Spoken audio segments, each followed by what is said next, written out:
কি করো তুমি? তোমার জন্য দাঁড়াইছিলাম। আসো নিচে আসো। আরে না ভাইয়া, না না আসো। ভাইয়া দূর, আমি কি ভয় পাই নাই? মাই এই বেবি কই গেলা? এই আপনি এখানে কি করেন? আচ্ছা দেখতেছেন তো ভাই, একটা কাজ করতেছি, ডিস্টার্ব করতেছেন কেন? কে কি করেন এখানে? আচ্ছা আমার কি কাজ তাতে আপনার কি? তুমি জানো আমি কে? কি আপনি কে?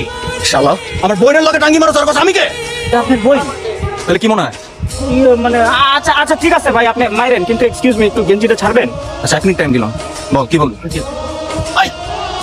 তোমার জন্য আমাকে বাসা থেকে বের হতে দিচ্ছে না, আমি তো লুকিয়ে বের হই। আমিও তো ওই লুকায় ঢুকতে গিয়েই শালার কাছে ধরা খাইছিলাম আর কি। শালা গুন্ডা একটা। আমার ভাইকে একদম গালি দিবা। তো শালারে শালা বলবো না কি বলবো? শালার পুত। সে তোমার শালা কোন জন্মে? আহা শালা না, তুমি আমার বউ, সে তোমার ভাই, তো বউয়ের ভাই কি হয়? শালাই তো হয়। আমাকে বিয়ে করছো, আগে আমাকে বিয়ে করো, তারপর আমি তোমার বউ আর সে তোমার শালা। এখনই তোমার বিয়ে করে সারা জীবন পাশে থাকার ব্যবস্থা করতেছি। হ্যাঁ তুমি একটা সাক্ষী। সাক্ষী এই যে চাচাটা রাজি করো, চাচা সাক্ষী দিতে চাইলে আমরা এখন যা বিয়ে করে আসবো। এই যে চাচা, আমরা না বিয়ে করবো, আপনি কি আমাদের বিয়ে সাক্ষী দিবেন? ছেলে কোথায়? ছেলে ওই তো। বাবা আসো। চাচা আসসালামু আলাইকুম। এই তো ওই। আব্বা আসসালামু আলাইকুম। বিয়ে কর বাবা। না আব্বা বিয়ে করবো না। আসো বাবা। না আব্বা বিয়ে করবো না, বিয়ে করবো না আব্বা।